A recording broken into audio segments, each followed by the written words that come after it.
Welcome or welcome back. My name is Kate, and today I'm going to be doing my first of the TBRathon vlogs that I had planned. So originally I was going to do these as weekly vlogs, and then I ended up changing my mind to do more of themed vlogs, so I will have a couple that I've grouped around a particular theme. And this week it's going to be my Booktuber favorites books on my TBR. And I've been really excited about this one. I absolutely love this time of year on BookTube, where everybody is coming out with their best of and worst of lists. And I went through and pulled at least one favorite from every channel that I watch regularly. And in this vlog, I will be talking about 4 of those favorites.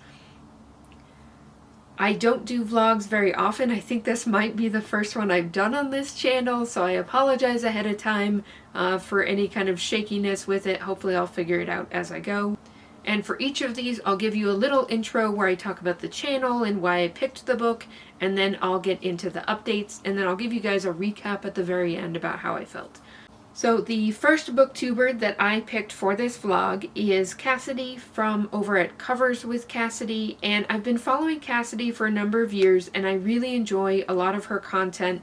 I am very envious of her skill with vlogs, since that is not something I have figured out yet, and I just really have enjoyed seeing her dive more into romantasy.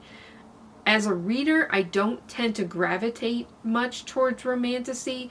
I'll pick up some occasionally, like I have read Fourth Wing and enjoyed it, and I have read Serpent and the Wings of Night, and I like that one, but I do have some frustrations with the main character in it.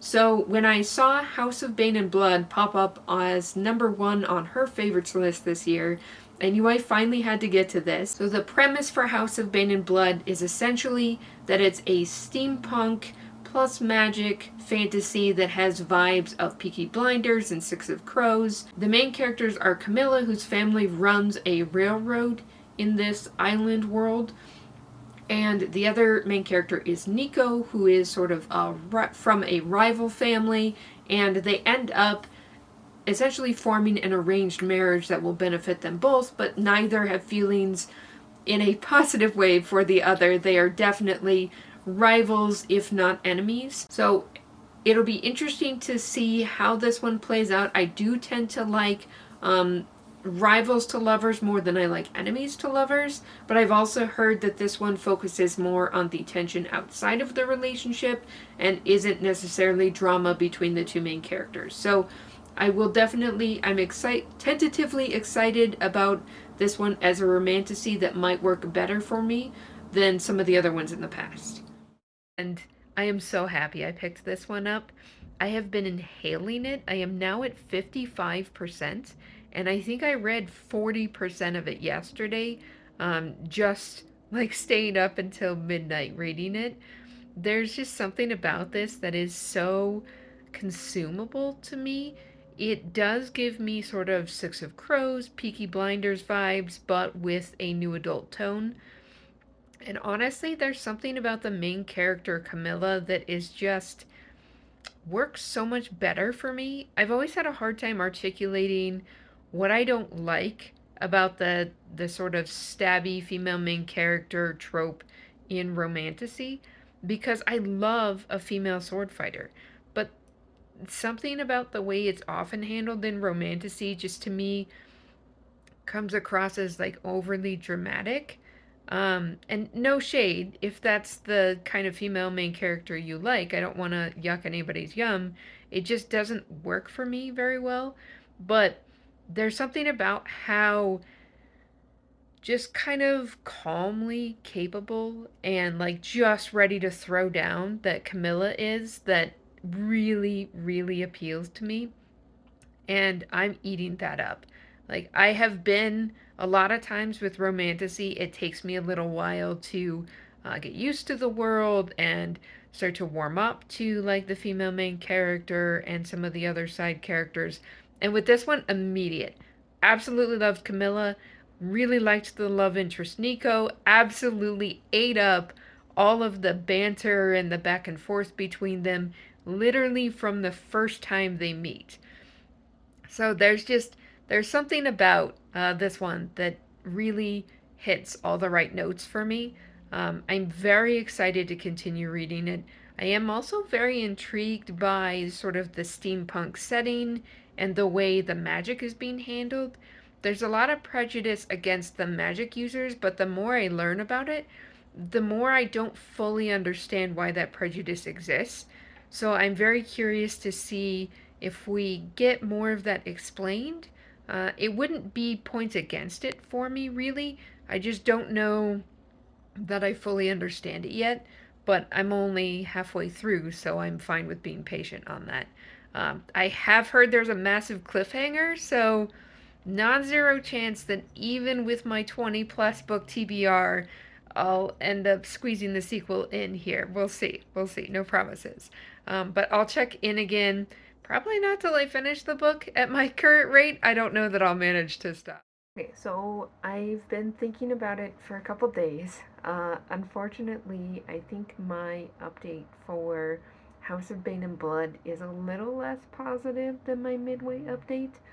I was really hoping this would be a new favorite, but in the second half, there's some stuff that happens that really brought it down from a 5-star for me.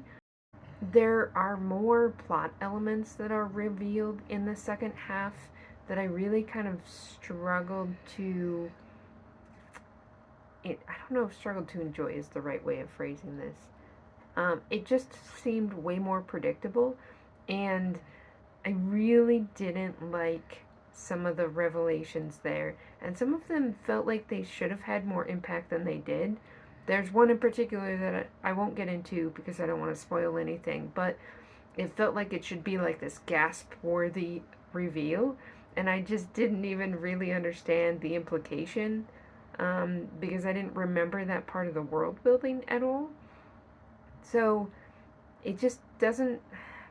I was really hoping that it would end on a high note for me, and it felt like once the spicy scene between Nico and Mela finally happens, they just kind of fall into undying love for each other, and I didn't feel like I got enough of a transition between sort of the respect that was building up between them, and there's parts of the plot that make it feel very convenient that they're together, so I don't know, I loved the first half so much that I'm a little let down by the second half of this. I don't think I'm going to pick up the sequel right away just because I already have 5 million things on my TBR. I don't need to add anything else. But I definitely want to pick up the sequel maybe next month so that I don't forget some of these details in the meantime. And I'm really hoping that the sequel will bring my love of it back up to the highs of the banter and the fun interactions in the first part. So we'll see, but fingers crossed. I enjoyed the second book in this duology even more. That said, I do think I'll be giving this, I haven't fully decided between 3.5 and 4 stars. I still really loved that beginning, so it definitely doesn't become a bad book to me. It's just, I'm sad I don't love the second half as much. The next book I'm picking up is a recommendation from the channel Danny Dabbles. I have really enjoyed the way that Danny talks about the fantasy that she picks up, and especially the genre blends that she ends up adding. And in fact, it is a fantasy mystery genre blend that I picked up for my choice out of her favorites, and that is Strange Beasts by Susan J. Morris. This one is a sort of historical fantasy mystery blend. It follows Helena, the daughter of Moriarty, and Samantha, who is the daughter of Jonathan Harker, and Mina from Dracula. And they both work for this society that handles any magical paranormal creatures that show up.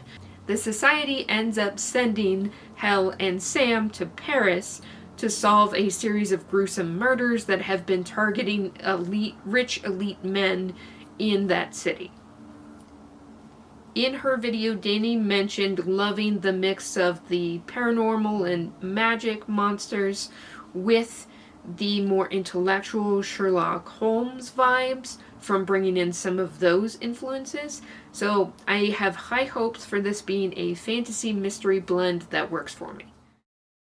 I meant to do an update earlier today, but I have now started Strange Beasts by Susan J. Morris, and I'm definitely liking it so far.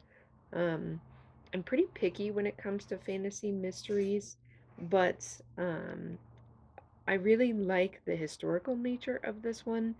I'm really enjoying getting hints of Paris in the early 1900s. I don't know, I've been to Paris before, but I didn't really know anything about the city's development. So it's really fun to see some of those, and I really love the dynamic between the two main characters, Samantha Harker and Helena Moriarty, because they both have reasons for being outsiders on the edge of their society that they're working for, and seeing them kind of trying to figure out if they can trust each other and what their partnership can really look like within the context of this society is very interesting to me. So, definitely liking it. I'm about 43% in now.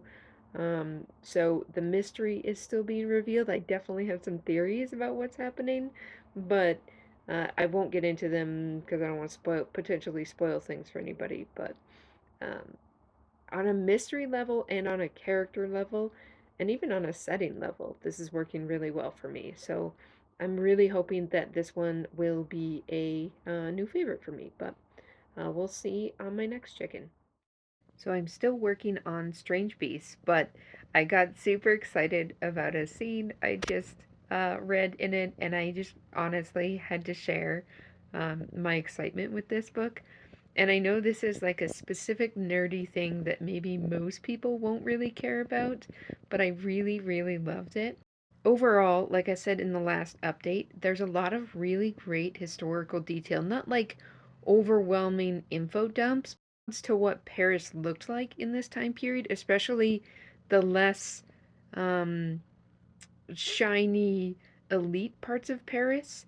And what really caught my attention that I just read is there's a fantastic bit between Hel and Sam where they have to go to an opera, and Hel is complaining because she really isn't supposed to wear a suit, which is what she wears all the time. She's gotten like special permission to be able to wear a suit instead of a dress, because in the time period you're not allowed to sort of like what they would consider cross dressing with wearing a woman wearing suits.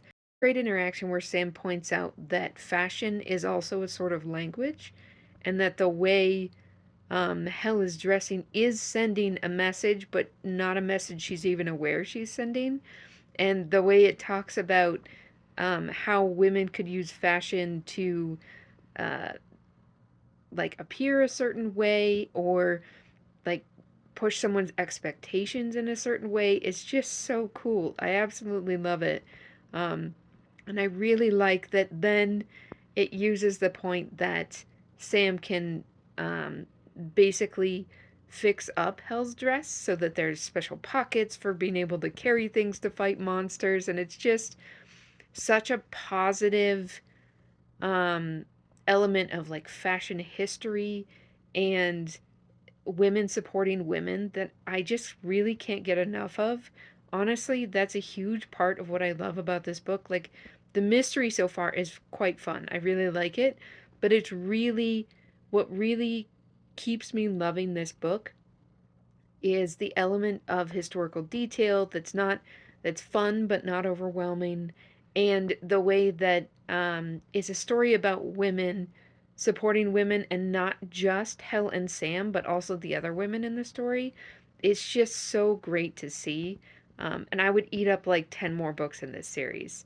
I am at 66% now, so we'll see if the ending changes my tune, but so far I am deeply in love with this. I know with this being one of the first vlogs that there were going to be some shakier bits with this one, so I appreciate your patience with it. Apparently, never filmed my final reaction to Strange Beasts. Honestly, a lot of my thoughts are very similar to what I was feeling throughout. I really loved this. That perfect blend of historical fantasy that has gothic elements, Feels very atmospheric and really makes you feel like you're in Paris in the 1900s. I really enjoyed seeing the partnership develop between Hel and Sam, and I really like that it's more of a slow burn, sort of sapphic longing situation. I know that might frustrate some folks who come into this really wanting that relationship to be front and center, but this is really more about their partnership and the start of potentially more for them. I know this is technically not a series, but I'm really hoping that it does eventually get expanded to one because I'd love to have more from these two characters. I also liked the final reveal on the mystery. I know some folks are probably going to be dissatisfied with it, and I won't get into why just because I don't want to get into spoilers at all. For me, there were enough elements that were hinted at that it was still satisfying by the end there. And I just honestly had such a great time with it. I can chalk it up as another fantasy mystery blend alongside the Tainted Cup that actually worked for me. The next booktuber whose favorite I'm going to be trying as part of this vlog is Kristen from Kristen Craves Books. Kristen and I have been friends for several years now. We were both part of a really awesome book club that we did with some other booktubers. My other friend Kristen from Kristen is Fully Booked will also be featured in a future booktuber favorites vlog.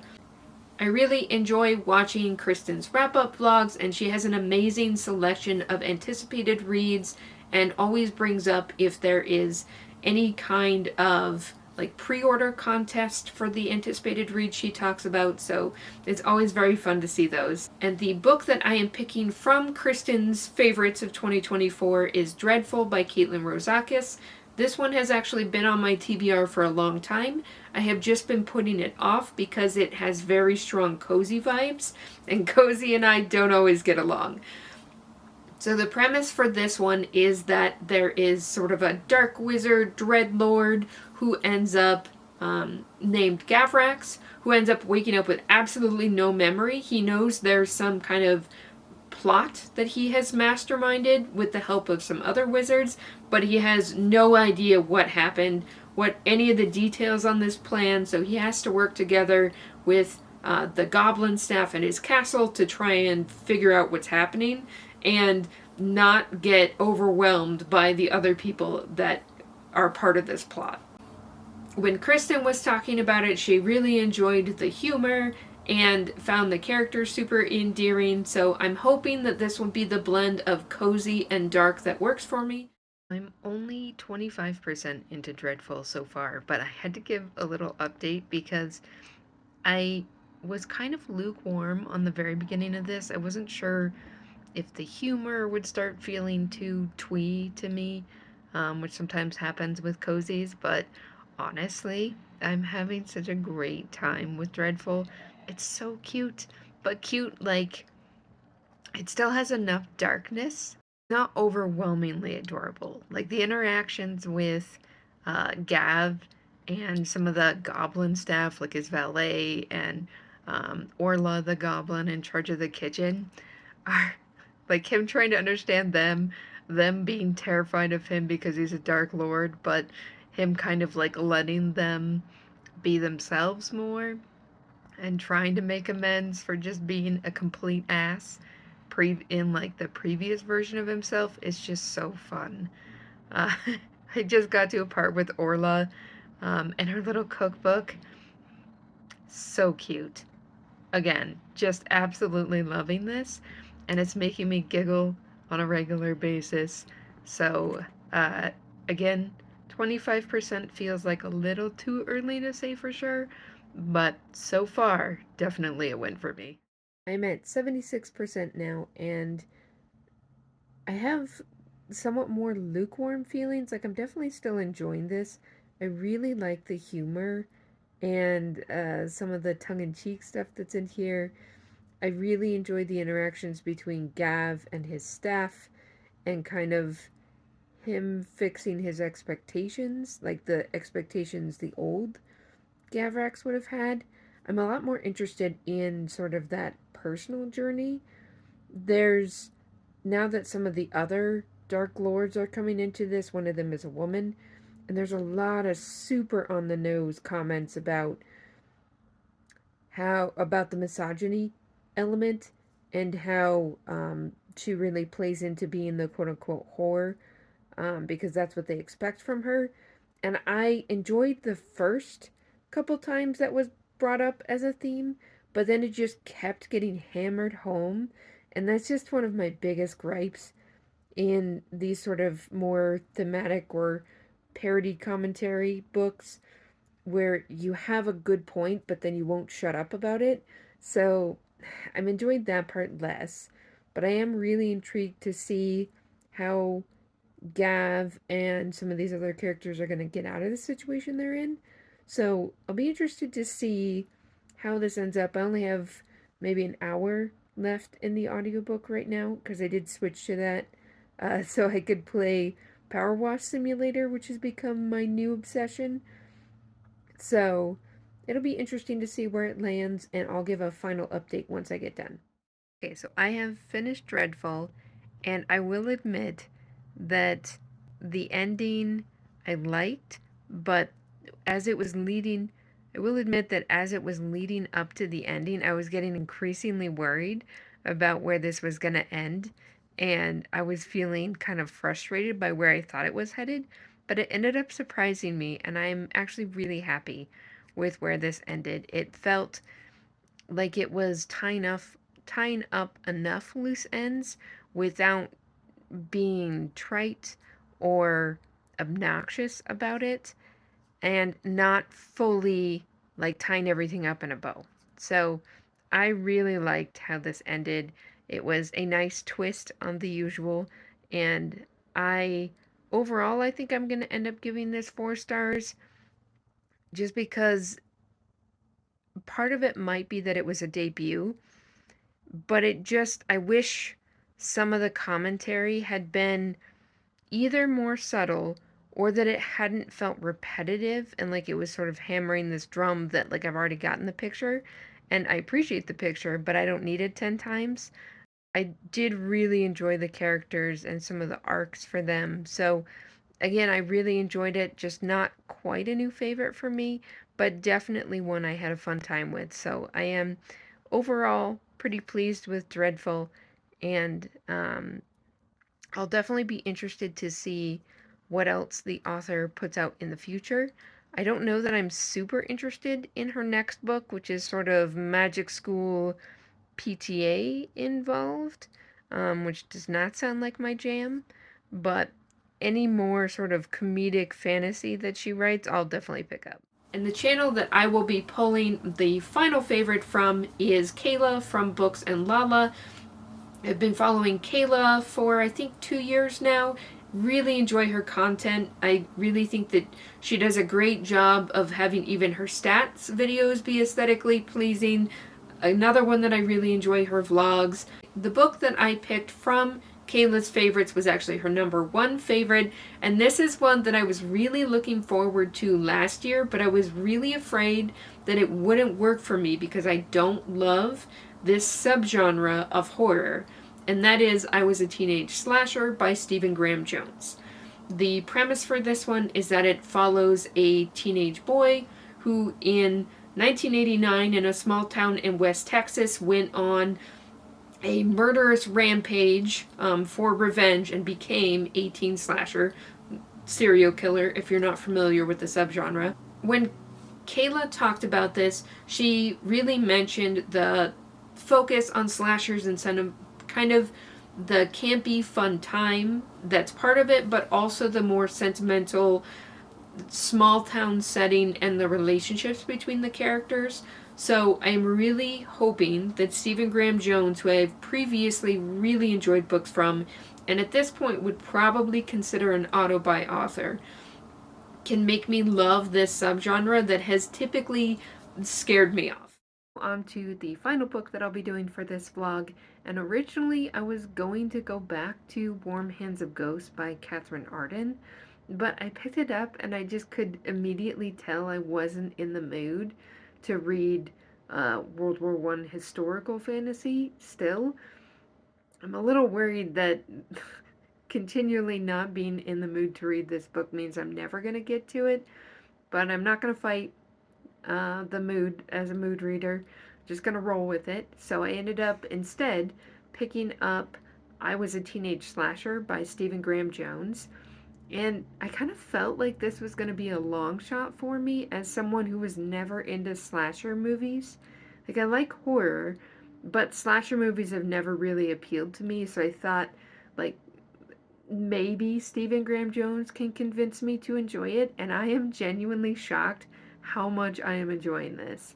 I did end up picking up the audiobook for this instead of reading it physically.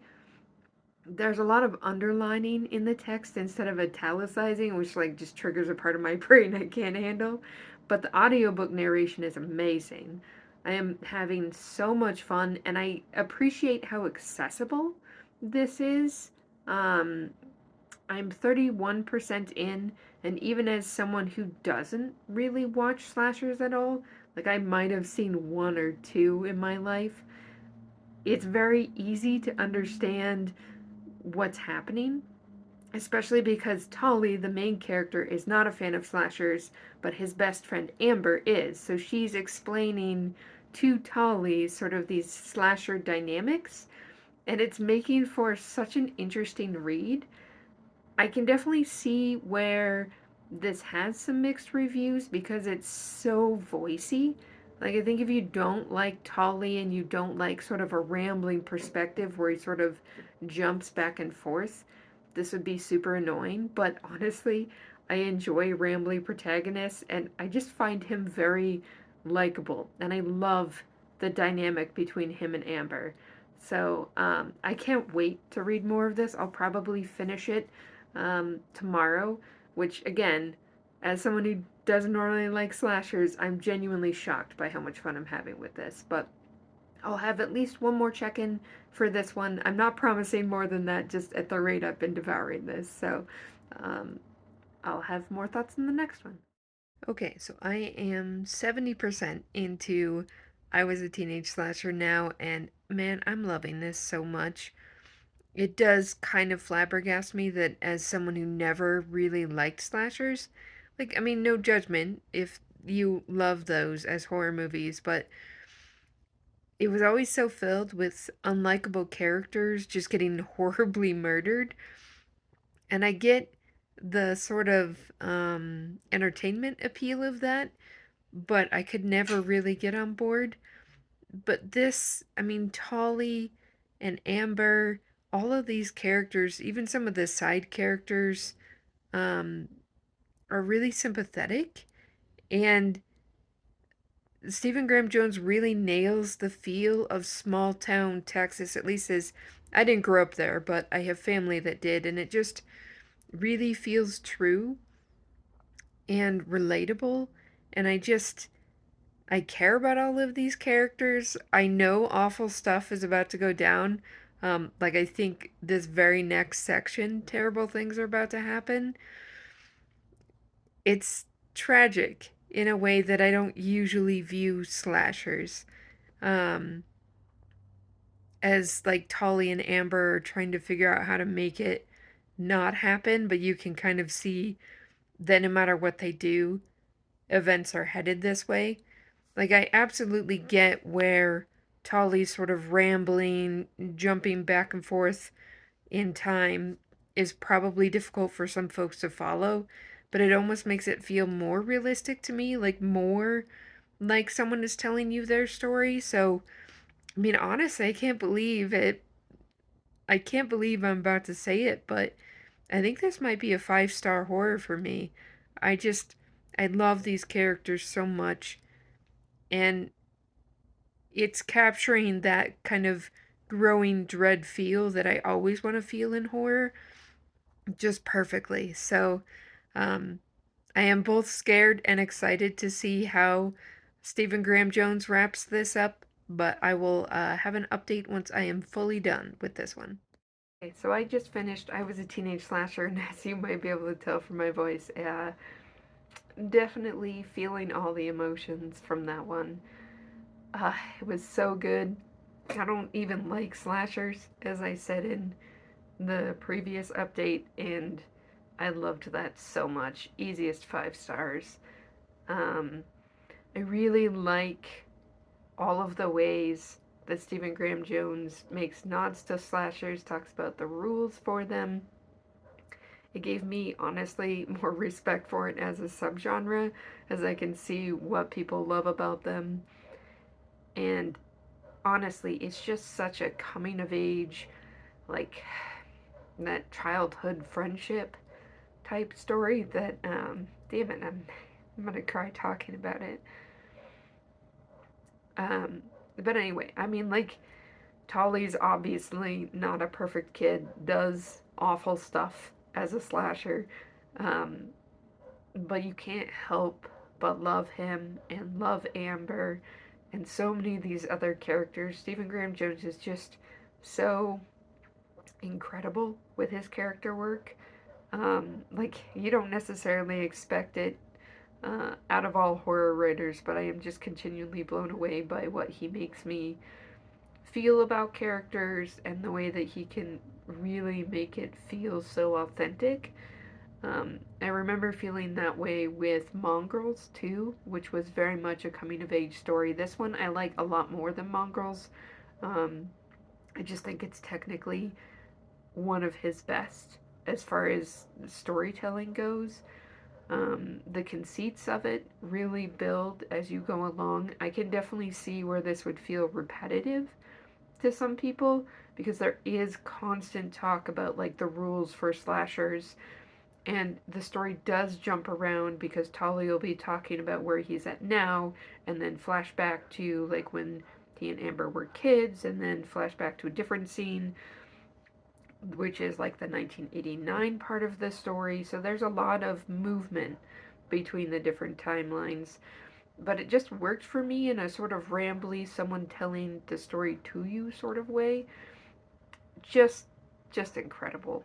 I am continually surprised by how much Stephen Graham Jones can really make me identify with characters and make me like subgenres that I didn't think there was any chance I would enjoy. Like, honestly, after reading this, I'm way more interested now in his Jade Daniels series because, again, I don't hate slashers. They just never appealed to me, so I didn't really think they would be the kinds of books from Stephen Graham Jones that I would want to pick up. Like, I've loved sort of more of his, like, folk horror, and some of his historical horror has been something I've been super into, so I'm super excited for his next book.